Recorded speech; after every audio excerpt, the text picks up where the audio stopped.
Buenas tardes, ingeniero. Bueno, continuaremos con Buenas tardes, ingeniero. Buenas tardes. Bueno, en otra clase habíamos visto ya los factores que intervienen en la formación de los suelos. Habíamos dicho que era materia de origen, roca madre, el agua, topografía del lugar, el clima, la temperatura, los organismos existentes, el ser humano, movimientos sísmicos, ciclones, maremotos y explosiones nucleares, ¿no? Todos estos factores intervienen en la formación de los suelos. También habíamos hablado también un poco sobre el origen, ¿no es cierto?, de los suelos que cambian su nombre o adquieren el nombre en base al agente de transporte. Bueno, en primer lugar dijimos, ¿no es cierto?, que si tenemos una roca, tenemos justamente por la descomposición, ya sea química o física, porque la descomposición también puede ser química o física. Entonces, estos agentes que actúan sobre, supongamos que tuviéramos aquí una roca madre, un bloque grande de piedra, seguramente va a quedar sedimentos en el entorno de la roca. Entonces, estos suelos que quedan de la descomposición, entonces se llaman suelos sedimentarios, o también residuales, porque quedan en el mismo lugar. Pero por diferentes motivos o agentes de transporte, entonces estos suelos son transportados. Y tomando en cuenta el agente de transporte, entonces se adquieren los nombres correspondientes. Por ejemplo, en una ladera, supongamos que este sea un poco más amplio, bueno, por diferentes factores, ¿no es cierto?, puede hacer de que estas partículas que eran sedimentos caen por esta pendiente, y en este caso el agente de transporte es netamente la gravedad. Cuando actúa la gravedad, estos suelos o estos sedimentos se convierten en suelos sedimentarios, o llamado también talus o coluvial. Y lógicamente en el paso digamos, del desplazamiento de estos materiales, traen consigo otros tipos de materiales por los impactos que requebrajan las piedras, o si hubieran afloramiento de roca, lo mismo. Tendrán que traer también algunas rocas vegetales, en fin, todo este conglomerado de material que se va mezclando cae aquí abajo. Entonces aquí vamos a tener un depósito de suelos coluviales o también talus. Como resultado de este material, ya dijimos ya anteriormente que estos son suelos angulosos, mezclados con diferentes tipos de materiales y totalmente heterogéneos. Bien, entonces, ahora, si otro agente de transporte, suponiendo que todos estos sedimentos es transportado por el agua, por un río, quebrada, lo que sea, entonces se convierte en otro tipo de sedimento, suelos sedimentarios, aluviales o lacustres. Bien, entonces, la característica de estos suelos aluviales son redondeados o casi esféricos también, ¿no? Porque con el transporte del agua, por el impacto y por la abrasión que existe entre ellos, entonces se van conformando cada vez más desgastados en realidad, tanto la arena como las gravas o las piedras. Entonces es fácil de conocer por la forma de las partículas, ¿no es cierto?, si ese suelo es coluvial o es aluvial. Pero por alguna razón puede haber también mezclas entre el suelo coluvial y el suelo aluvial. En ese caso se dice, ¿no es cierto?, suelos coluvio-aluviales. Pueden estar las dos cosas, por alguna razón que puedan haberse mezclado. Bien, también hay depósitos lacustres, depósitos transportados, muchas veces depositados en las laderas de un cerro o una montaña, que lógicamente que anteriormente, hace mucho tiempo, podía haber sido el curso del agua, con el transcurso del año ha ido formándose cada vez más profundo la quebrada y va cambiando de nivel, Y por consiguiente, entonces depósitos lacustres quedan en las laderas, muchas veces en los cerros. Entonces, fácil de conocer de que eso es un depósito lacustre. Y generalmente hay piedras o material redondeado. Bien, después, si hablando siempre de esta roca que hay acá, o otro material, o bien el impacto que haga en esta parte de aquí, ¿no es cierto?, en una dirección determinada, los vientos siempre están en una dirección, nunca están cambiando la dirección, normalmente que están de sur a norte, o alguna vez de este a oeste, depende digamos, de la disposición del lugar. Entonces, si en caso hubiera un viento con esta dirección, lógicamente hay que haber desgaste aquí. Y todas estas partículas disgregadas son transportadas por el viento a largas distancias. Y a veces caen, justamente se precipitan en lugares totalmente diferentes, ¿no es cierto?, en cuanto a su formación geológica. Estos suelos se los conoce como suelos eólicos. Entonces, entre los eólicos tenemos los médanos y los loes. Bien, después si actúan los glaciares, ¿no es cierto? También puede ser como agente de transporte el hielo. Los grandes glaciares, masas de hielo de los glaciares, por ejemplo, es decir, someten altas presiones y dan diferentes movimientos. O sea, el hielo nunca tampoco está quieto, siempre en pequeño movimiento. Ese movimiento es abrasivo y lógicamente que las partículas que se van produciendo se convierten en limos o piedras totalmente pulidas, por decir, por el desgaste que sufren. Estos depósitos se los conoce como glaciares o depósitos morenos. Es el nombre que adquieren por estos factores. Bien, ahora, lógicamente, no. Si nosotros vemos este esquema, toda esta parte de aquí, lógicamente, está la roca madre, que no se ha descompuesto y encima ya tenemos esta parte de terraza aluvial. Entonces, toda esta zona, si no ha sido transportado del sitio donde se descompuso, ¿no es cierto?, se conformó en un suelo, se llaman suelos residuales. Eso es lo que dijimos, exacto. Entonces, lo que cae por aquí, lógicamente, son los talus o los suelos coluviales. Y luego, lógicamente, tenemos aquí un suelo también aluvial o terraza aluvial. Bueno, dependiendo de la forma, este esquema nos representa lo siguiente. En esta parte 1 tenemos una ladera, que está aquí, y el punto 2, desde aquí hasta aquí tenemos una ladera rectilínea. Y después 3 es la ladera cóncava, que viene aquí, hasta este rojo. Entonces aquí hay depósitos de materiales, fíjense, especialmente el suelo coluvial. Después tenemos la 4 planicie aluvial, que es esta planicie de aquí, aluvial. Y todo esto, ¿no es cierto? Todo esto es planicie aluvial, pero esta conformación de aquí se llama terraza aluvial. Y, lógicamente, esta parte que no ha sido alterado nada se llama roca madre. Es un esquema más o menos, ¿no es cierto?, del origen, en realidad, de la formación de la roca. Hay diferentes, digamos, disposiciones topográficas, fíjense. Lógicamente, aquí tenemos el lecho de un río o de una quebrada, donde hay un curso de agua, el cual va a transportar material aquí, ¿no? Bueno, ahora podemos hablar en forma general estos depósitos. Los depósitos glaciares de morenas están formados por suelos heterogéneos, que van desde grandes bloques hasta materiales más finos, formados por presiones y la abrasión que ocurre en los glaciares. Esa abrasión generalmente es partículas medio brillosas, no son ásperas. Después tenemos depósitos aluviales o lacustres. Estos depósitos están formados por sedimentos que han sido transportados por el agua, pudiendo estos depósitos contener material cuyo lugar de origen es muy distante. Lógicamente, el transporte del agua, a veces dependiendo del tamaño de la piedra, transporta de grandes distancias.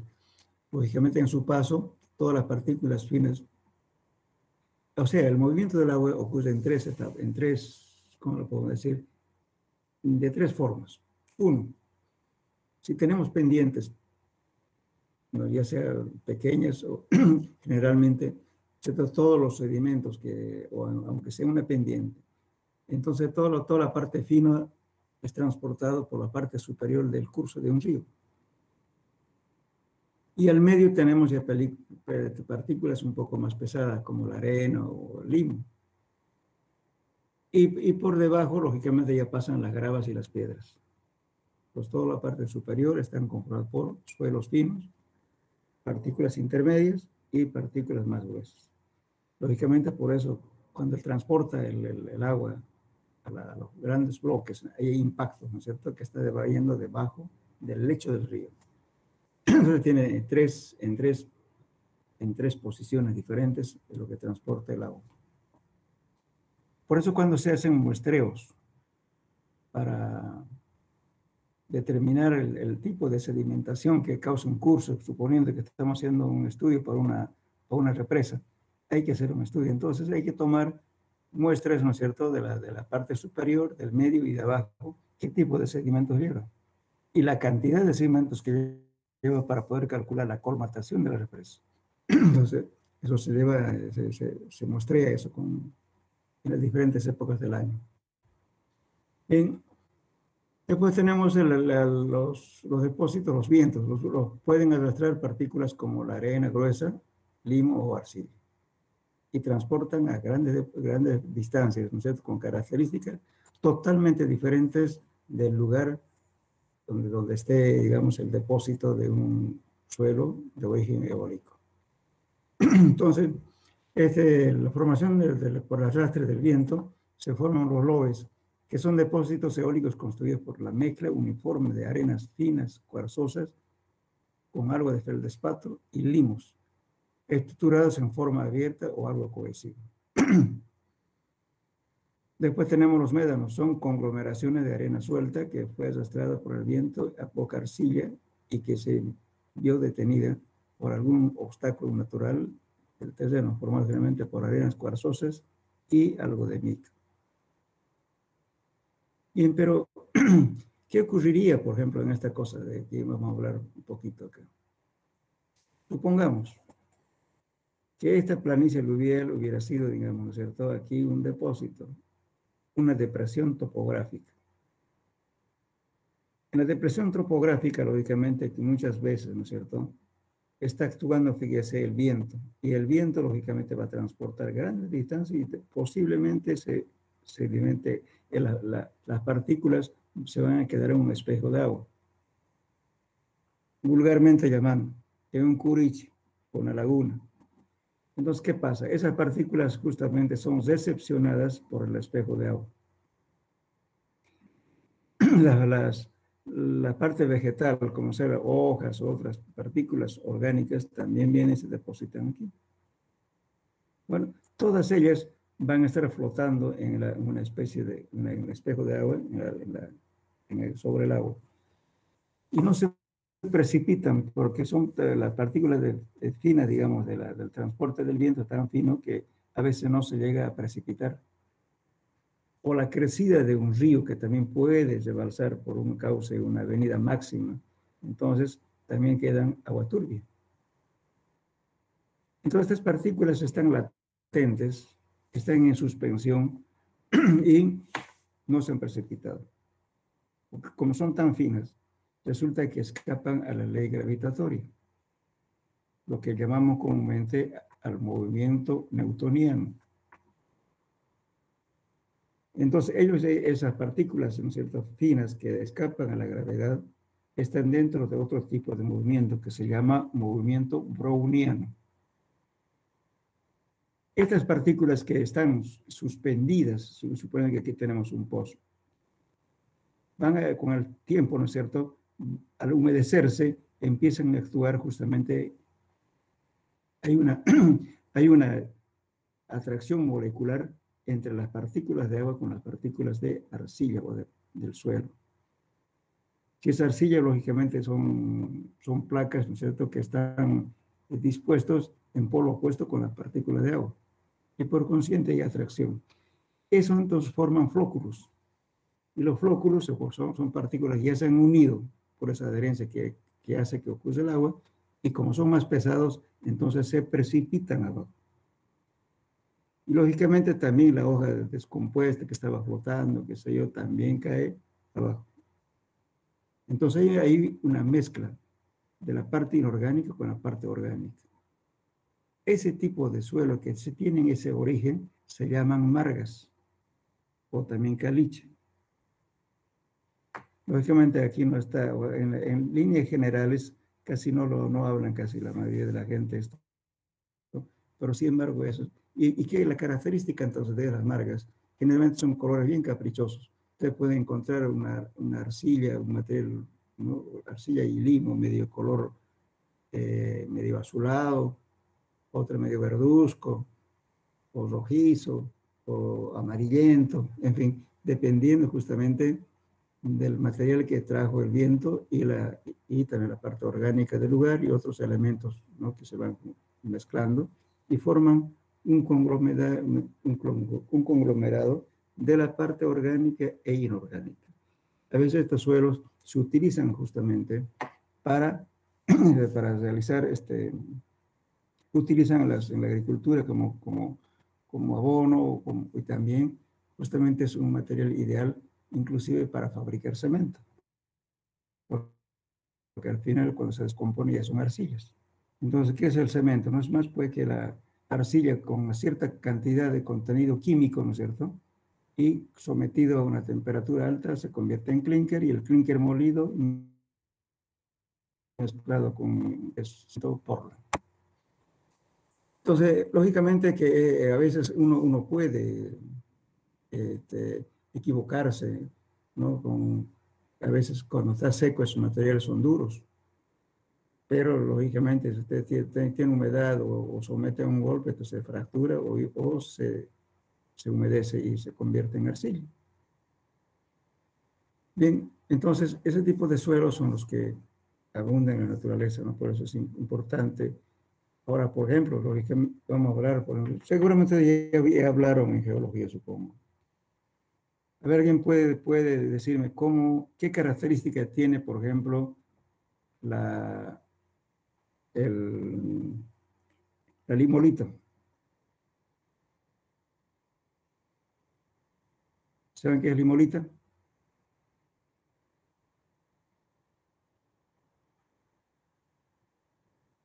Lutita, ¿saben qué es lutita?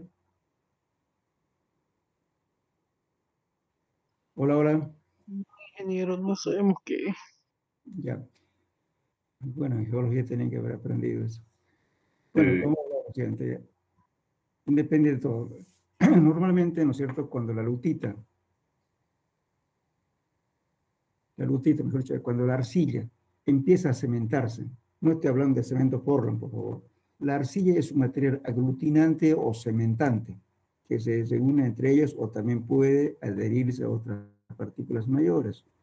Entonces es un cementante. Cuando esta partícula está sometida a una cierta presión, empieza, ¿no es cierto?, a solidificarse. Primero será un suelo muy compacto, con una consistencia muy alta. Y luego, lógicamente, que eso se va a ir haciendo un proceso, lo que se llama de litificación, convirtiéndose en roca. Y lógicamente que con el tiempo eso se va a convertir en roca, con un proceso de miles o millones de años. Eso justamente se llama el fenómeno de Bowen. Y entonces, si ese material lo golpeamos o lo humedecemos, lógicamente, porque aún está en proceso de litificación, de convertirse en roca. Ahora, lo mismo ocurre con la limolita, con el limo. El limo es una partícula más grande que de la arcilla, y por tanto también se va a ver como rocas compactas cuando está seco, ¿no es cierto? Uno puede confundir una roca y ponerlo a una parte, pero lo golpeamos y se humedece, esto se desintegra como azúcar. Cuando está seco sí es similar a una roca, pero también está en ese proceso de litificación. con el tiempo, lógicamente, si están sometidas a grandes presiones, eso se va a convertir en roca. Eso es frecuente, a veces se equivoca cuando escoge material o a veces se utiliza como relleno, pero después es producente, por eso hay que tener mucho cuidado. Ver, uno confunde una roca, ¿no? Generalmente las rutitas pueden ser de diferentes colores. Si es rojizo, tiene óxido férrico. Puede ser blanquecino, también puede de repente con magnesio, en fin, depende de la composición química. Igualmente la lutita, perdón, la limolita, también lo mismo. Bien, entonces, esos suelos son los que se forman en la naturaleza de la roca madre. Bien. Ahora los suelos coluviales son depósitos que se deben su formación por la acción de transporte de la gravedad. Pero dentro de todo esto, los factores justamente de interperismo, ¿no? También los suelos, por ejemplo, de origen orgánico, al final su descomposición final llega a ser limo y arcilla. Primeramente se convirtiera en materia orgánica, después se convirtiera en humus. El humus es especialmente para agricultura, ¿no es cierto?, como abono. Toda esa materia descompuesta al final se va a convertir en suelo orgánico. Bueno, el suelo orgánico, por ejemplo, ¿no es cierto?, tenemos que tener mucho cuidado cuando hablamos sobre suelo orgánico, porque resulta que los suelos orgánicos son a veces expansivos, tienen tendencia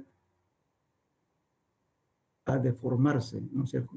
Con la fluctuación de humedades cambian de volumen, entonces a veces son expansivos, como también pueden producir asentamientos excesivos. Entonces por eso cuando habla alguien de materia orgánica o de suelo orgánico, ya tiene que tener muy en cuenta.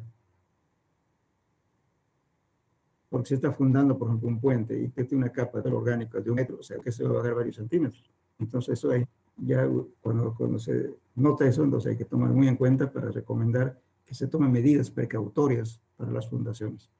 Pero muchas veces, justamente por no conocer esta condición de materia orgánica, dicen, bueno, eso causa espanto a los ingenieros, ¿no? Pero eso se hace pruebas fácil de comprobar. La materia orgánica se somete a una alta temperatura y, lógicamente, la temperatura, cuando sí es materia orgánica, va a haber ignición, o sea, se va a quemar. Si no se tiene herramienta necesaria, ¿no es cierto?, una mufla que eleva a alta temperatura, y entonces se puede hacer simplemente, lógicamente no es lo correcto, pero a veces salva de apuro. Se seca el material, ¿no es cierto?, hasta que esté seco, y luego le echamos alcohol y luego prendemos fuego, dejamos que arda. Entonces, lógicamente, todo lo que es orgánico se va a quemar. Como está seco, se quema. Al quemarse, lógicamente, va a reducir en peso. Entonces, la diferencia del peso nos sacamos en porcentaje y decimos tanto por ciento de materia orgánica. Pero estamos seguros de que hay materia orgánica. O, lógicamente, para saber cuál es el porcentaje, necesariamente tiene que hacerse proceso. Pero para detectar si tiene materia orgánica, simplemente es echar unas cuantas gotas de ácido nítrico, ¿no es cierto?, al suelo, y si hay efervescencia, significa que tiene materia orgánica o tiene caliza. De ese modo se reconoce el suelo. Entonces, cuando hay ese tipo de suelos, el tratamiento para los ensayos hay que tener bastante cuidado, porque si vamos a hacer los límites de Atterberg para determinar la plasticidad, si sometemos temperaturas muy altas en el secado antes del ensayo, entonces ya le estamos alterando sus condiciones físicas. Va a perder plasticidad. Es como decir, yo lo voy a hacer medio ladrillo, ¿no es cierto? Y si vuelvo, ya el enfrío, quiero hacer el trabajo, ya no es pues el suelo que de origen, ya se alteró. Por eso es muy importante saber y conocer a simple vista o comprobar de que el suelo es orgánico o tiene calizas. Entonces hay que tomar en cuenta eso para preparar las muestras antes de los ensayos. Si no vamos a ver Ingeniero, otra cosa. Sí, sí. disculpe, los suelos orgánicos, al igual o parecido a una arcilla, puede llegar a provocar asentamientos diferenciales. Claro que sí. Es lo más fregado porque no solo produce tanto asentamiento como expansión también, hinchamiento. Por eso, cuando usted ve, están haciendo un edificio, pongamos que es de 20 pisos, y le dice a alguien, materia orgánica, tiene 2 metros de materia orgánica, hay que hacer, y hay que tener cuidado. Por eso no es nomás de abrir la boca y decir materia orgánica, hay que comprobar si es orgánica o no. Claro, en la parte superior, ¿no es cierto?, que ahí dice un suelo vegetal, ya está bien. Eso se bota, pues, ¿no? Porque tiene unos pocos centímetros de más superficial, bueno, por seguridad esa tierra media negra, ¿no? Hay que botarlo, no sirve. Pero ya cuando están a una profundidad, ya hay que tener cuidado y suele encontrarse eso, no siempre va a ser materia totalmente inorgánica. Ocurre. Bueno, después, lógicamente, hablando ya, digamos, ¿no es cierto?, de la descomposición, tenemos, ¿no es cierto?, la descomposición o desintegración mecánica y la descomposición química. Dentro de la integración mecánica, o sea, estoy hablando, ¿no es cierto?, de la meteorización o de la interperización de las rocas, pueden haber un proceso de agentes físicos, y entre los agentes físicos, lo primero es la temperatura. Entonces, imagínense, tenemos un bloque. El sol va a actuar durante el día y va a elevar temperatura. Entonces, superficialmente va a tener una dilatación mayor. Y un poco más abajo, la dilatación es menor. Esas fuerzas, ¿no es cierto?, que ocurren con la temperatura, hacen que haya requebrajamiento en la roca, o una especie de astillamiento, podemos decir. Bueno, después hay otro proceso que si llueve, porque ya viene ya la lluvia, ¿no es cierto?, entra por las fisuras, por las hendiduras que tiene la roca, en fin. Ahí si hay una temperatura baja, se produce la congelación, el hielo. Y finalmente el hielo, al congelarse, cambia de volumen y ejerce presión y rompe las partículas. Ese desportillamiento, perdón, que ocurre por la temperatura, generalmente se lo conoce como exfoliación. Luego, lógicamente, de repente, ¿no?, aquí ya tuvo la temperatura, primeramente la lluvia, la temperatura, la congelación del agua, también en los efectos de organismos. Organismos como ser, por ejemplo. ¿Qué ocurre, por ejemplo, si yo tengo una roca con una cierta propiedad, ¿no es cierto?, que al mezclarse con el agua y el oxígeno se va a producir una oxidación. Y la oxidación, lógicamente, también va a producir de repente algunos elementos, ¿no es cierto?, que son nutrientes para los microorganismos, como ser los hongos. O posiblemente, ¿no es cierto?, venga alguna ave, ¿no es cierto?, y trae una semilla y la va a poner encima de la roca que tiene un poco de materia, perdón, de suelo, de otros componentes, y van a nacer la planta. Y la planta al crecer hacen que se vaya rompiendo poco a poco las partículas que están fisuradas. Bueno, de ese modo se va descomponiendo, ¿no es cierto?, por los diferentes agentes de transporte, se convertirá en una piedra bolón, después se convertirá en grava, en arena, en limos y finalmente en arcillas. Y las arcillas también tienen otra partícula mucho más fina que se llaman coloides. Los coloides son partículas tan finas que están en otro tipo de movimiento y también ya no obedecen a la ley gravitatoria y no son visibles a simple vista. Son muy pequeñitos. Entonces, dentro de la cuestión de lo que hablábamos hace rato, los efectos físicos, la exfoliación, lo que les decía, a causa de la dilatación y contracción que causa el sol en el calentamiento y en el transcurso de enfriamiento. Eso se llama exfoliación. Luego tenemos la descomposición química. Entonces, la descomposición química es la acción, ¿es cierto?, que modifican al mezclarse un elemento, digamos, como ser que tenga elementos minerales, y químicamente cuando hay contacto con otros productos. Por ejemplo, si tenemos aquí el oxígeno con el hidrógeno, perdón, que es el agua, ¿no es cierto? Si hay unión con un hierro, ¿qué va a pasar? Va a haber óxido de hierro, o también de magnesio, en fin. Entonces ahí aparece justamente una reacción química que se va produciendo por estos momentos o por estos fenómenos. Entonces tenemos un elemento químico que es la oxidación. Y la otra parte se llama hidratación.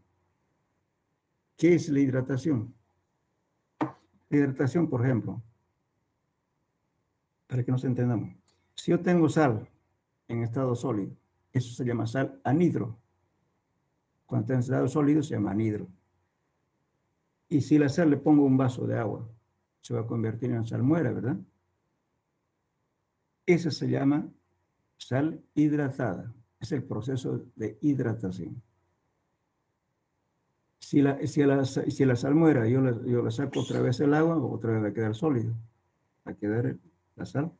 Lo mismo ocurre con los otros elementos.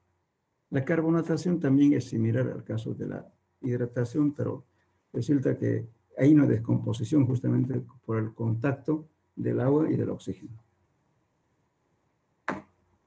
Bien, entonces también en este caso, ¿no es cierto? Si se evapora, por ejemplo, el agua, entonces va a quedar partículas, ¿no es cierto?, de la parte sólida. Si eso vuelve otra vez a hidratarse, bueno, va a estar igualmente el elemento sólido hidratado. Lógicamente, esto cuando pierde humedad se van a convertir también en arenas, limos y arcillas. Bien, entonces el tamaño de las partículas depende también de las diferentes zonas, como ser húmedas, cálidas o frías, también de las pendientes aquí, ¿no? Había que poner eso. Las pendientes, por ejemplo, en un río, cuando tiene poca pendiente, ¿qué es lo que deposita? A ver, según ustedes. Comparemos el río Grande con el río Piraí. ¿Qué sedimenta el río Grande? Tiene baja velocidad.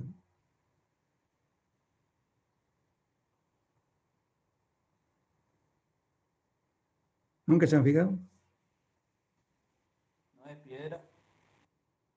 No, sedimenta pues suelo fino, que es limo y arcilla. No va a encontrar ni arena allá. Por la baja velocidad va a depositar todo lo que es liviano. En cambio, el río que Piraí tiene mayor pendiente que deposita. Material más grande, ¿verdad? Como se grava, arena y piedra. También influye mucho, ¿no es cierto?, en las zonas cálidas, normalmente, ¿no es cierto?, las pendientes son bajas y por consiguiente siempre hay mayor cantidad de limo o arcilla. Ahora, en el caso, por ejemplo, ¿no es cierto?, de las zonas cálidas, como son los desiertos, ¿por qué? Porque hay arena.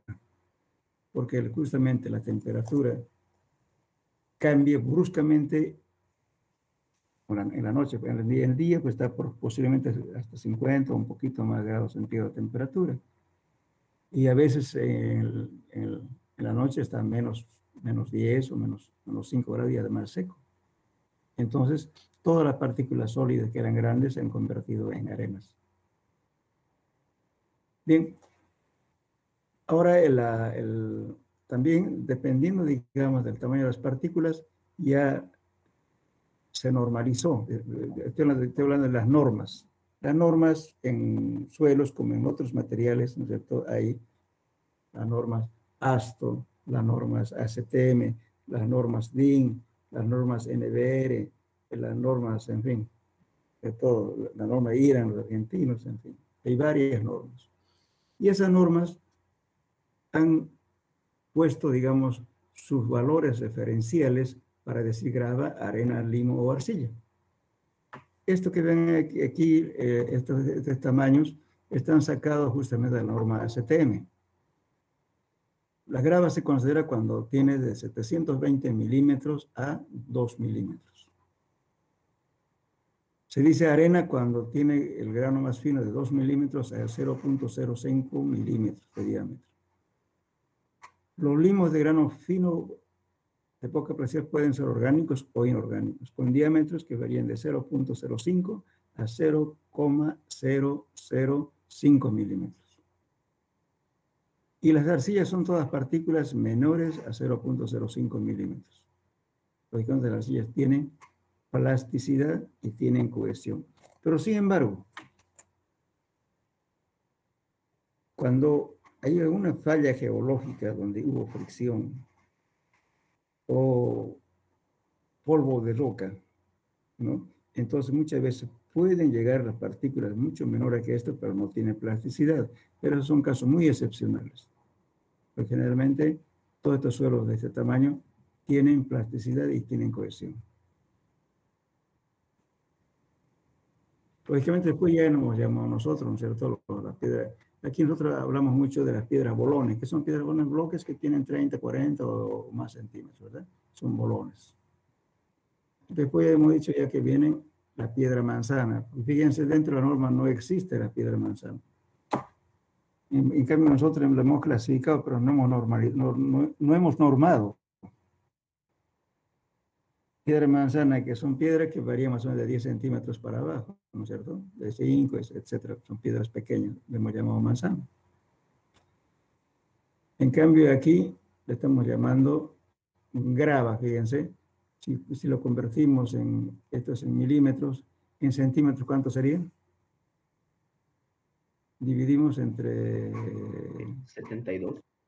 72 centímetros, ¿no? Entonces una grava que está casi grandecita, ¿verdad? Nosotros aquí, ¿qué le llaman eso? Piedra bolón. Y son más pequeñas, llaman piedra manzana, pero están dentro de la clasificación, fíjense, de gravas, que son 72 centímetros, perdón. Y aquí llamamos milímetros, ¿no? Entonces ya lógicamente que tenemos ya nuestra propia nomenclatura, pero mal manejada, no estamos dentro de las normas que está en forma internacional. La CETEM es una forma casi a nivel mundial, todos se han basado en la CETEM. Ahora les voy a preguntar a ustedes, a ver, si ustedes fueran a comprar material para revoque, ¿qué tipo de arena pedirían? ¿Qué le dirían al vendedor de arena? Véndame qué. Un cubo de arena fina. Mira, para revoque, un cubo de arena, ¿qué?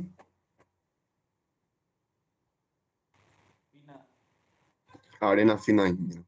Arena fina. ¿Y si tiene que ser hormigón? Arena y grava. Grava de media pulgada o 3/4. No, hay una vocecita que escucho ahí. Arenilla. Como ven, fíjense, está al revés, ¿no ven? Arenilla significa fino, ¿verdad? Y sin embargo, nosotros compramos al vendedor, al ripiero, le decimos, véndeme arenilla. Eso es para hormigón. Y si le dice, véndame arena, le van a dar arena fina. Y eso me ocurrió con una compra que hicimos para hacer hormigón. Resulta que yo le dije, anda a comprar arena para hacer hormigón. Y el tipo fue y dijo, véndeme arena. Y llegaron 2 camionadas de arena para revoque. ¿Por qué? Porque en nuestro medio así, pues fíjense, arenilla es para arena, para hormigón. Y la arena es para revoque. Y lógicamente es nuestro lenguaje regional, pues, ¿no? Bien. Ingeniero, Sí, ingeniero, sí, le hace escucho. un rato mencionó de que existe como un polvillo que se le forma a la roca, ¿no? Que no es cohesiva como una arcilla. Sí, sí. No Eso más que todo, estoy seguro, pero no no estoy que se seguro, forma el pero polvillo, le explico mejor. Fíjense, cuando hay una rotura de un pliegue, de una roca, ¿no es cierto? Hay grandes presiones, ¿sí? Tremendamente cuando hay una falla, una rotura. Estoy hablando de una falla tectónica. Entonces, esa fricción que va ocurriendo, lógicamente, imagínense las presiones, ¿qué le sale? Polvo en la zona de falla. Ese polvo en realidad es polvo de roca. Por ejemplo, ¿qué es el filler que usamos en cemento? El filler es polvo de roca. Pero si usted lo lava en la malla número 200, va a pasar casi el 100%. Pero no tiene plasticidad. No tiene plasticidad. No tiene cohesión. Es justamente por la característica del mismo componente químico que tiene ese material. Suele haber, entonces uno se confunde, dice, a veces si usted dentro de la clasificación dice, bueno, es un suelo, qué sé yo, un suelo a 2,4 tanto, pero y resulta que cuando se fija su granulometría, resulta que ha pasado la malla casi un 90% a las 200, pero sin embargo no tiene plasticidad, su plasticidad es bien baja. Pero son, como le digo, son casos excepcionales donde ocurre eso, no siempre tiene plasticidad cuando el material es fino. Por eso eso es un...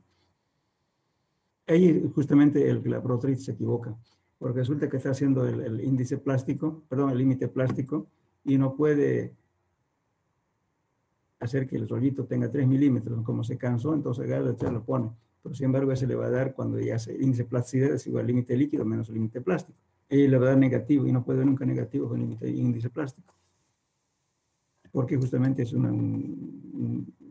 como lo puede decir, una partícula muy fina debido a otros factores, ¿no es cierto?, que no tiene plasticidad. Ocurre eso.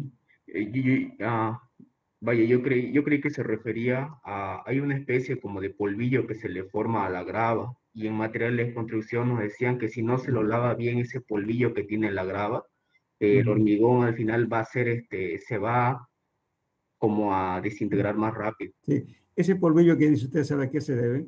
Justamente la turbiedad del agua, ¿no es cierto?, está llevando sedimentos finos.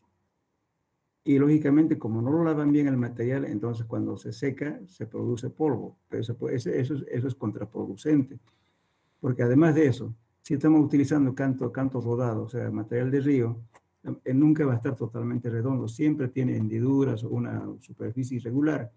Y la arcilla está impregnada justamente ahí en la parte, digamos, que tiene alguna hendidura. Entonces lo secamos para hacer granulometría.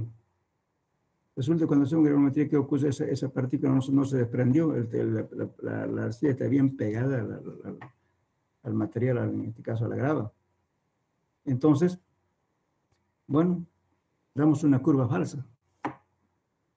Pero si lo lavamos, la grava y la arena, lo lavamos y dejamos que pase por la malla número 200, seguro que vamos a tener un alto contenido del material que pasa a la malla 200. Las normas, ¿no es cierto?, le dicen, se admite tanto por ciento que pasa a la malla número 200. Fíjense en sus curvas de especificaciones para hacer hormigones como también para hacer capa base. Da una especificación, dice que el material debe estar comprendido en este rango. Se admite la malla 200, no mayores a este valor. Pero muchas veces cuando le estamos haciendo una granulometría para determinar la calidad del material, entonces lo secamos. Pero resulta que al secar, más bien le estamos adheriendo más la arcilla, que se pegue más, y cuando tamicemos no se va a alargar la arcilla. Entonces cuando representemos la curva va a ser seguramente con poca cantidad de fino. Pero ya cuando ya mezclemos con cemento y cuando ya, inclusive, cuando ya preparamos hormigón y sometemos a compresión el hormigón, va a fallar. ¿Por qué? Porque justamente la arcilla no se adhiere como el cemento, pues. Entonces toda esa parte que está ocupada por las arcillas se desprende fácilmente. Entonces resistencia no va a dar. Ese es justamente uno de los principales motivos de que la arena, que la grava debe ser limpia, igualmente la arena. No tiene que ver ese polvillo que tú hablas. Eso es contraproducente. Normalmente en nuestros ríos ahora que sacan con draga, a veces la traen mal lavada, a veces ya, cuando ya no hay un turbión bueno, empiezan a traer plásticos, empiezan a traer pedazos de madera en los camioneros. Entonces, eso es malo. A mí me ocurrió una vez algo fatal. Compramos material de río. Justamente la supervisión estaba bastante exigente y las probetas tenían que romper a los 7 días. Bueno, los otros dieron. Y justo la probeta que tenían que romper a los 7 días falló. ¿Pero por qué falló? Justamente tenía un pedazo de plástico, ¿se da cuenta? Lógicamente, donde hay plástico no hay adherencia y por tanto se desprendió Bueno, lo tomaron como un hormigón que no sirve. He tenido que reponer unos cuantos pilotes justamente para que la gente confíe a costo propio por ese problema. Tan mala suerte que justo que se parta justo donde está el plástico. Eso hay que tener mucho cuidado. Otro vicio que tiene la gente ahora, fíjense, ¿qué hacen? Es el acopio de material, ¿no es cierto? ¿Qué están haciendo? Están escupiendo coca, con su coca. Y sabe que ese dulce, ese no se adhiere al cemento, hagan la prueba. No se adhiere el cemento a ese escupitazo. Está seco. Y la coca totalmente molida, igual entra al cemento, al hormigón. Imagínense que justamente tengan usted una probeta que sacan de ahí para romper y le dé ese material. No le va a dar. O sea, esa costumbre que se han adquirido la gente. Fíjense cuando están haciendo el segundo piso, por ejemplo. Resulta que están haciendo la losa, galletas, qué sé yo. Y sobre eso están escupiendo. Hagan la prueba, van a ver que el escupitazo no hace que se pegue el hormigón.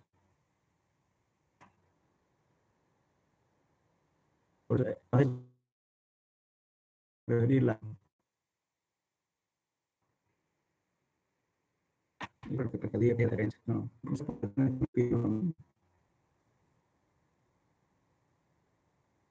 Las obras. Eso era lo que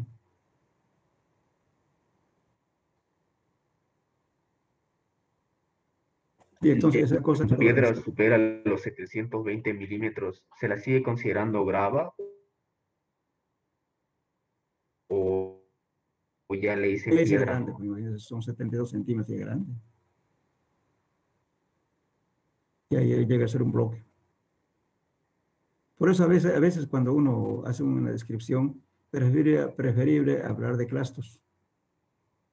Porque usted no va a determinar efectivamente si son gravas, ¿no es cierto? Si gravas, bueno, de las gravas se comprende. Normalmente en nuestro medio es poco entendible. Las gravas creen que son partículas menores a 7 o 8 centímetros. Eso dicen grava. Los ya llaman como piedra manzana.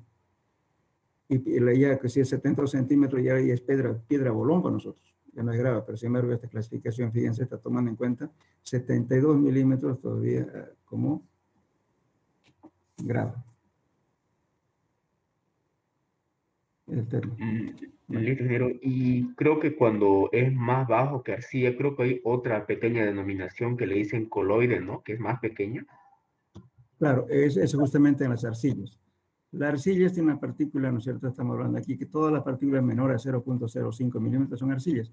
Pero resulta que el coloide es mucho más pequeño, será pues 0.005, 3 ceros, es muy fino. Y justamente ahorita vamos a hablar de eso, de que es muy importante eso. Justamente la arcilla ha dado siempre, digamos, ¿no es cierto?, el nivel de cultural de un pueblo. Toda la gente, digamos, que ha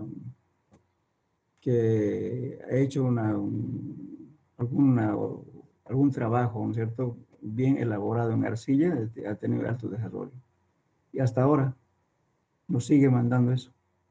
Enseguida vamos a hablar de eso, para que no está dentro del programa, pero es conveniente que hablemos.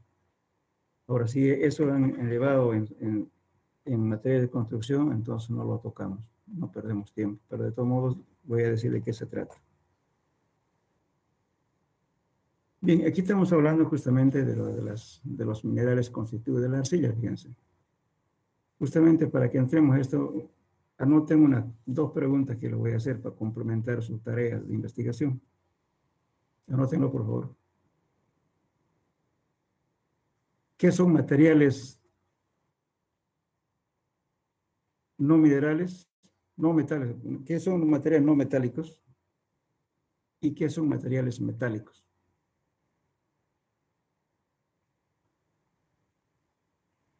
Y lógicamente su uso de cada uno de ellos. Estamos hablando dentro de la ingeniería civil. Por favor. Materiales no metálicos y materiales metálicos.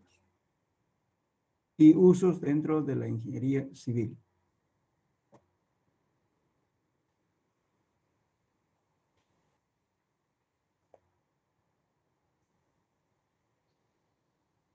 Bueno, ahora vamos a hablar minerales consecutivos de las arcillas.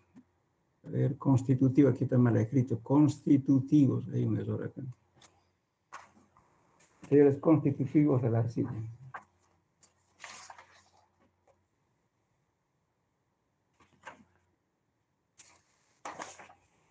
Ingeniero, buenas tardes. Buenas tardes, ¿sí?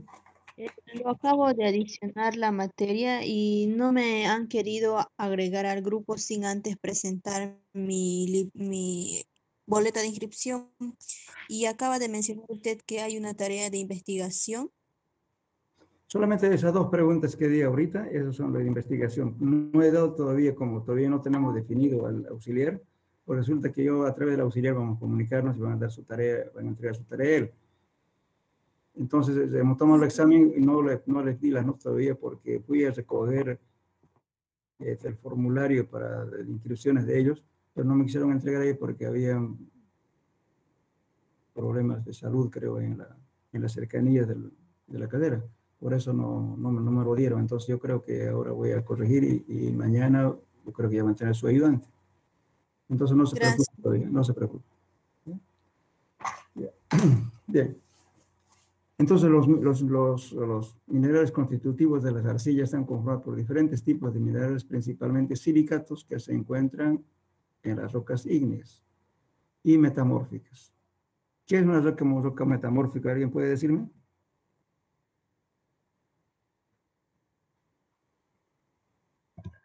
Creo que es la que se ha formado debido a la presión del ambiente. Ya. ¿Por qué se caracterizan las rocas metamórficas? Tienen como forma de capas. Porque tienen diferentes componentes, por eso metamorfosis. Metamorfosis, o sea, tienen diferentes tipos, digamos, de composición. Puede haber cuarzo, puede haber gneiss, puede haber, en fin, diferentes tipos, ¿no es cierto?, que ya han soportado cierta presión, ¿no es cierto?, con materiales cementantes y por consiguiente se está convirtiendo en roca dura, pero con diferentes componentes de rocas. Por eso se conoce, es fácil conocer una roca metamórfica. Te lo parte y lo va a ver diferentes tipos de partículas están adheridas en un conglomerado. Bien, entonces aquí tenemos lo que me fue metamorfia por la descomposición química llega a su punto final, que es la arcilla. Los grupos de minerales más abundantes en la naturaleza son los silicatos, óxidos, carbonatos y sulfatos. Dentro del sílica tenemos los feldespatos. Después tenemos la mica, el cuarzo, lógicamente, todo esto triturado llegan a ser justamente arcillas. La serpentina, la clorita y talco. Los óxidos son la hematita, la magnetita y la limonita. Los carbonatos son calcita y la dolomita. La calcita es justamente lo que da origen a la cal.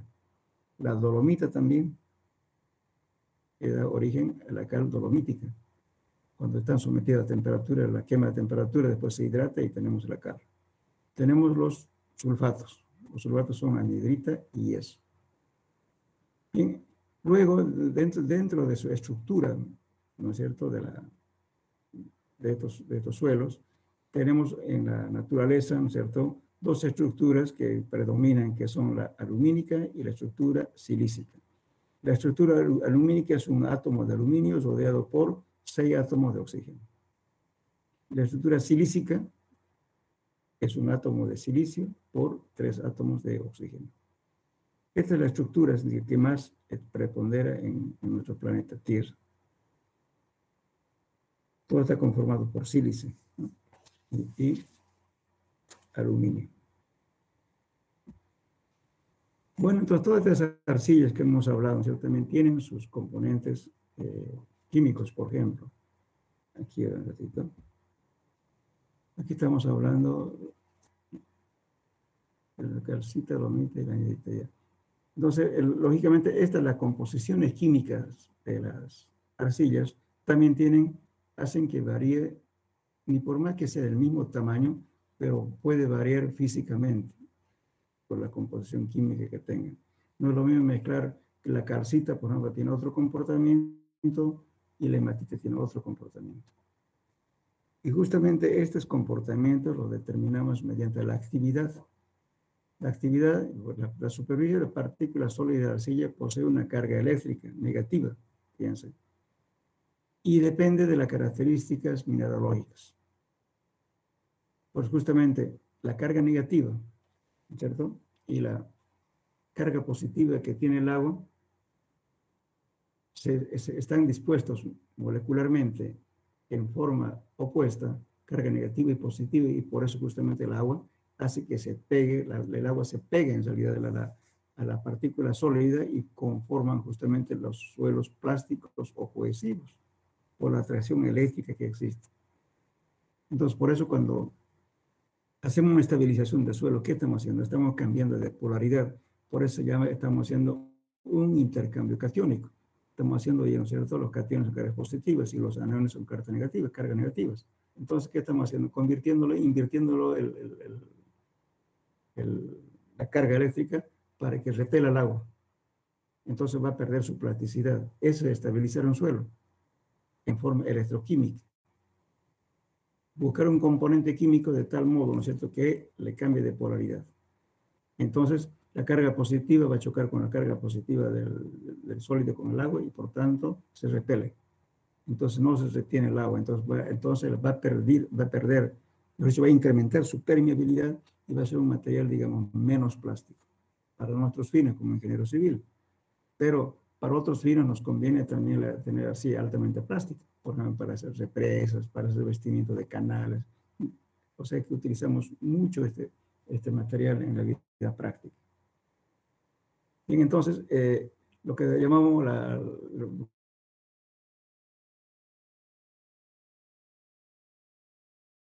decía aquí, posee una carga eléctrica negativa y depende de la característica mineralógica y química oficial, ¿no?, de la arcilla. Y lo vamos a clasificar, fíjense, cuando esta actividad es menor a 0,75, se dice que es inactiva. En la actividad normal es cuando está comprendiendo 0,75 a 1,5. Y las activas son cuando tienen mayor a 1,25. Entonces, para determinar este valor, nos basamos en una fórmula que propuso Skepton, o Septon, como quieran leer, que dice que la actividad, si quieren pueden expresarla en porcentaje, que es igual al índice plástico, que es un ensayo de laboratorio que lo vamos a hacer este semestre, dividido entre porcentaje menores a las partículas de 0,002 milímetros. Para hacer este calculito, hay que hacer trabajo de laboratorio. Estos van a ser los límites de Atterbury y van a calcular el índice plástico. Y para determinar las partículas menores a 0,02, hay que hacer una granulometría mediante el método del hidrómetro, la pipeta o sifoneo. Esto a ver si tenemos suerte para hacer en forma presencial para que hagan la hidrometría y determinen este porcentaje. Con eso determinamos la actividad de la arcilla. ¿La actividad qué significa? Yo tengo un suelo, ¿no es cierto?, supongamos seco, diferentes tipos de suelos, y lo voy a mezclar y lógicamente voy a determinar, porque está en función, cuanto más sea plástico esto, lógicamente será más activo. Entonces, ¿qué hago? Determino el índice plástico mediante un ensayo de laboratorio de CIA y también el porcentaje de arcilla, haciendo el ensayo hidrométrico, haciendo una granulometría por hidrometría. Entonces, por ejemplo, el material, la kaolinita, que es un material también, es una arcilla, tiene una actividad entre 0,4 a 0,5. La illita tiene una actividad de 0,5 a 1. Y la momozilonita tiene de 1 a 7. Fíjense la actividad de esto. La momozilonita es justamente su nombre industrial, se llama bentonita, que se utiliza en la industria petrolera para hacer pozos de agua, pozos petroleros, se utiliza en cosméticos para las mujeres, se utiliza también hasta en medicina, como Leonita. Pero, disculpe, Sí, creo que también la bentonita la usan para hacer las perforaciones, ¿no? Para pilotes. sí, para pilotes también se utiliza para hacer tratamiento catódico, ¿no es cierto? Para descargas eléctricas en estructuras metálicas, para que no oxide mucho por la conductividad eléctrica, también se utiliza. Se utiliza repito, ¿no es cierto?, en las cosméticas también, los polvos que utilizan las mujeres para, como también algunos hombres creo que ya se ponen polvos en la cara. Bueno, para eso se utiliza en la medicina, inclusive hay cápsulas, ¿no es cierto?, lógicamente controladas, ¿no? Toman justamente porque tiene elementos químicos, que es a veces bueno para la salud. Y el caolín, ¿para qué creen que utiliza la caolinita? Para cerámica. Para cerámica. ¿Y qué tipo de cerámica? Creo que son los jarrones. No, donde usted va a entrar al baño va a salir feliz, los inodoros. ¿Se da cuenta? Enseguida vamos a hablar de esto.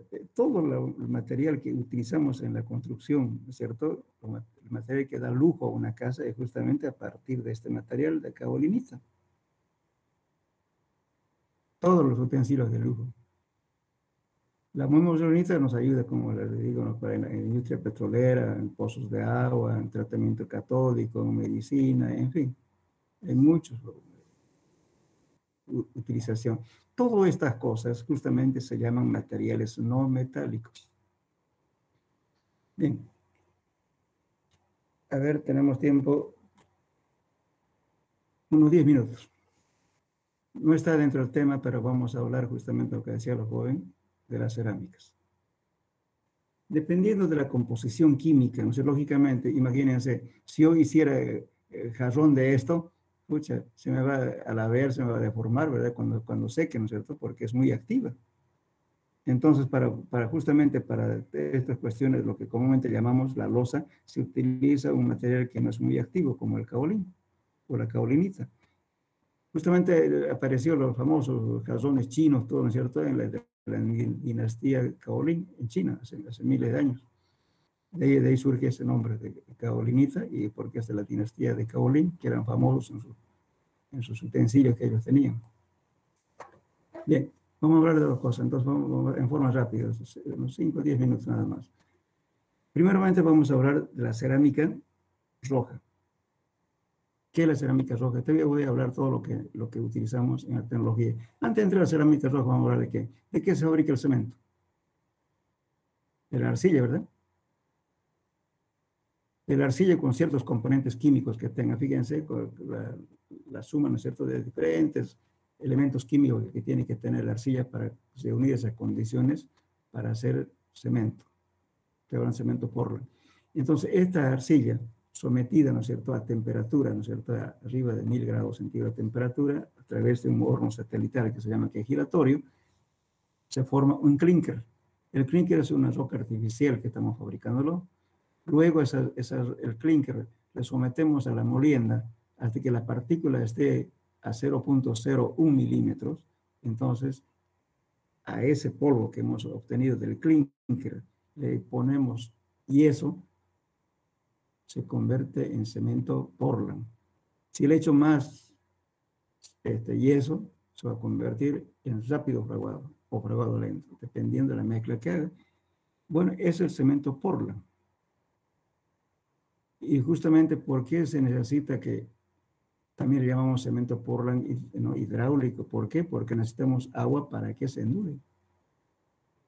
Es el cemento Portland. Fíjense, ahora a nivel mundial, vivimos en selva de cemento, que era justamente el desarrollo del pueblo actual en este siglo XXI. Bien, una parte. Por otro, vamos a hablar ahora de la cerámica roja. La cerámica roja también utilizada en el área de la construcción. ¿En qué? A ver, las tejas, ladrillo hueco, ladrillo adobito o gambote que le llaman, pisos. Después tenemos pisos esmaltados. Un piso común no es más que el piso, ¿no es cierto?, de arcilla, preparada, determinada y luego prensada para que se endure, ¿no es cierto? Y luego colocamos a una temperatura para que endure. Una vez hecho eso, le ponemos un pigmento a base de la kaolinita. Le damos color si ustedes quieren. Le podemos poner figuras también. Y luego lo volvemos otra vez a colocar al horno y ya sale justamente y el piso cerámico esmaltado, que se utiliza en revestimiento de cocina, de baños, de todo. Y podemos decir también, ¿no es cierto?, piso de alto tráfico, tráfico medio y bajo tráfico. ¿Qué significa? Simplemente alto tráfico es por donde va a circular mucha gente y tiene mayor espesor justamente de kaolín, o kaolinita, perdón. Va a aguantar más. Si necesito solamente entrar de vez en cuando a mi dormitorio, entonces tendré pues de tráfico medio, que me va a costar más barato, dependiendo del uso. Bueno, y tenemos tubos también se fabrican tubos para sistemas, digamos, de sanitarios, para evacuar agua. Tenemos todo lo que es cerámica, ¿no es cierto? Estamos usando baja temperatura. Cuando hablo baja, estamos hablando arriba de 400, 300, 500 grados centígrados de temperatura. Y este material dura por siglos, fíjense. No es resistente a todo, a las condiciones atmosféricas, a todo, ¿no es cierto? De la fabricación que se puede hacer. La cerámica expandida. Además, la cerámica expandida se puede utilizar en construcción haciendo gravas artificiales para hacer vigas, columnas, etcétera, donde no hay grava. Se puede fabricar este elemento. Y en nivel mundial, en varios lugares, utilizan este material. Eso sería la cerámica roja. La cerámica blanca justamente está basado en el uso de la kaolinita, que es la famosa porcelana que llamamos. Ahora, la dentadura, bueno, después vamos a hablar de eso. El kaolín, ¿en qué se utiliza? El kaolinita, perdón. En los inodoros, en el bidet, lavamanos, toalleros, en socket de lujo, para focos, ¿no es cierto? Interruptores, todo lo de cosas se utiliza la kaolinita. En la cocina, ¿no es cierto? En los platos, en los sartenes, en las cucharas, todo es justamente kaolinita. Últimamente estamos usando lo que se llama el porcelanato. ¿Qué es porcelanato? No más que una porcelana, ¿no es cierto?, que la estamos colocando directamente al piso. Por eso esa porcelana tiene gran duración, puede durar siglos, mientras no se rompa, por supuesto, ¿no? Entonces, esa es la industria justamente de la kaolinita, fabricada de ese modo.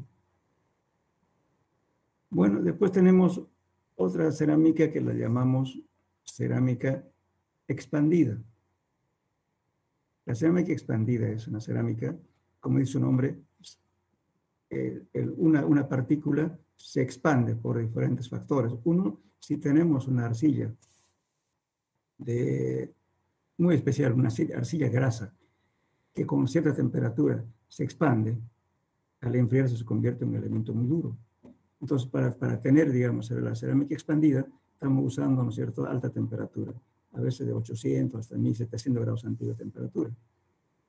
Y se obtiene una dureza muy fuerte y además expandida. ¿Por qué? Porque la estamos inflando, como vulgarmente llamamos hacer un pororó, lo mismo. Entonces, cuando se hace la preparación, lo mismo que para hacer el clinker del cemento, lo mismo.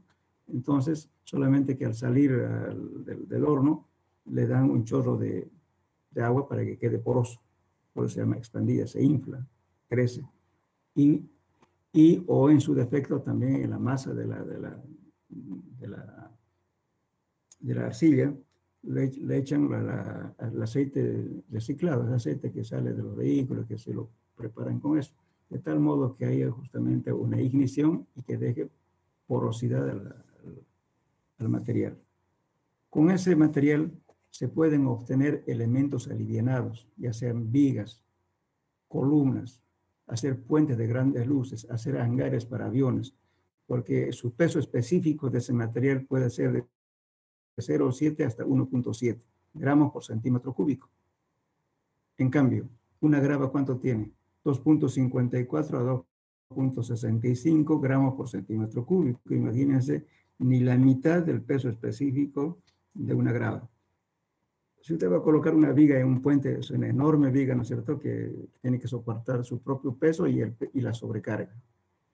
En cambio, este material va a hacer lo mismo, pero con menos espesor, porque es liviano, su peso es relativamente bajo.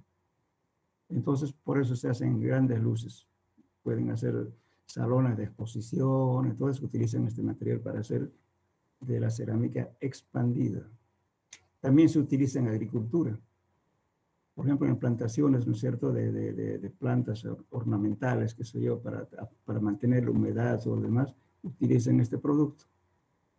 ¿Por qué? Porque es liviano. Imagínense una maceta que ustedes pueden levantarle con un montón de tierra, es muy pesada. Entonces, esto hace que sea poco más liviana, además mantener la humedad. Lo utilizan en otros países, en Brasil, Argentina, se utiliza bastante este material. Eso es cerámica expandida. También se utiliza como recubrimiento en las azoteas. Nosotros tenemos aquí otra tendencia, ¿no es cierto?, una estructura moderna, le estamos poniendo teja arriba para que no haya filtraciones. Es un error, porque el modelo de la construcción ya deja de ser ese modelo porque estamos poniendo la teja.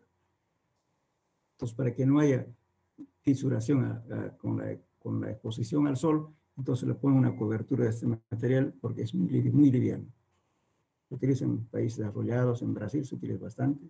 Hay puentes, por ejemplo, que va el puente hacia Santos y de São Paulo.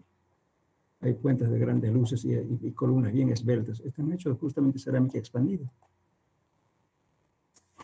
Entonces, aquí se puede fabricar esa cosa que no nos hemos animado al uso, pero alguien tiene que hacerlo. Después tenemos la cerámica de alta tecnología. La cerámica de alta tecnología está en manos de los países desarrollados. Un circuito integrado es una arcilla prensada, una arcilla coloidal que nos deja vacíos, ¿no? Entonces, por consiguiente, es excelente para hacer circuitos. Los chips, los microchips, los conductores, semiconductores. Me olvidaba decir, de la caolinita también se fabrican los aislantes térmicos y los aislantes para corriente eléctrica, de alta tensión y todo lo demás. Fíjense, en su casa tiene un bastón, ¿no es cierto?, con un aislante. ¿Y de qué es ese aislante? No es plástico, es cerámica. Solamente que le han puesto un poquito de color, porque tendría que ser blanco. Esa es la industria justamente de los materiales no metálicos. En la alta tecnología, ¿qué hacen? Fíjense, se utiliza en la medicina, también se utiliza en todo esto, digamos, la fabricación de las computadoras, todo eso, se utiliza circuitos para circuitos integrados, la arcilla. Y en la medicina, ¿en qué se utiliza?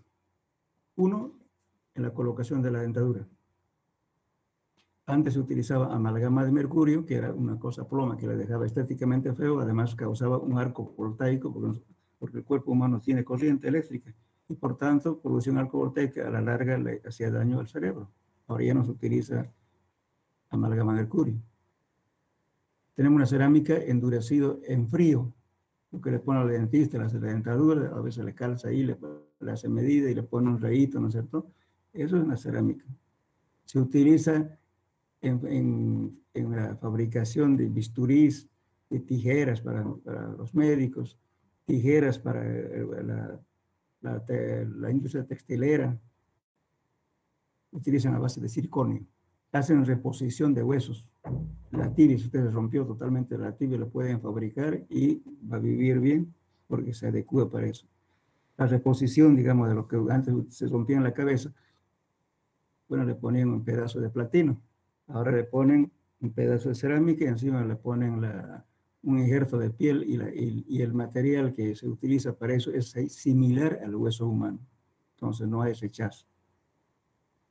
Le ponen, es gente que nace sin nariz, le forman la nariz y le ponen un injerto y están con nariz alguna vez no sé si han visto Hay gente que nace sin quijada también, con anomalías, y eso también lo reponen. Y luego también se está utilizando, ¿no es cierto?, en la industria automovilística.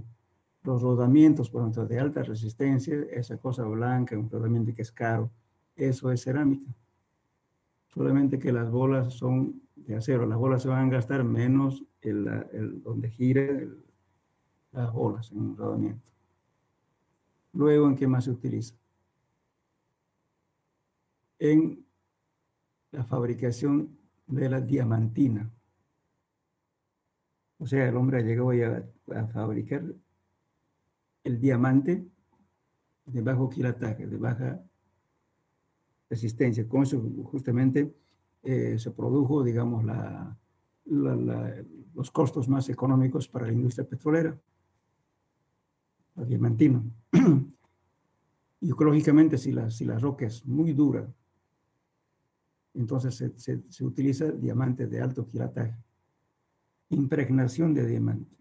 En cambio, el diamante de la diamantina, cuando vean una broca, a ver si tenemos clase, les voy a mostrar las brocas que son digamos, para formación relativamente blanda de rocas, lo van a ver más grandes sus granos que están en la broca.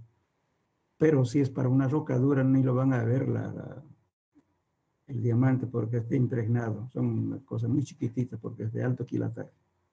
Lógicamente el costo también va a ser elevado, ¿no? Porque es un diamante de alta calidad. Entonces, eso es la tecnología actual, fíjense. Y justamente todo lo que es la alta tecnología está en manos de los países desarrollados. Lo que ahora a los países costeros, a los países subdesarrollados como Sudamérica o de repente también en la zona asiática, ¿no es cierto?, han trasladado las fábricas de hacer ollas, de hacer platos que eran contaminantes. Los europeos están allá y, por ejemplo, en Sudamérica, los países que más fabrican justamente este tipo de vajillas es Uruguay y también las que están al norte de Brasil, que son las Antillas, lo que era antes Antilla Holandesa, ahora se llama Surinam. Entonces, ellos son los que fabrican porque están en la costa, porque es más barato el transporte por barco. Eso más o menos, digamos, a grosso modo, nuestra tecnología basada en la arcilla.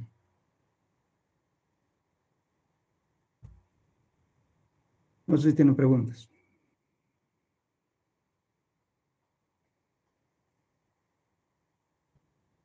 ¿Hola? ¿Me escuchan? Hola, hola. Sí, escucho, ingeniero.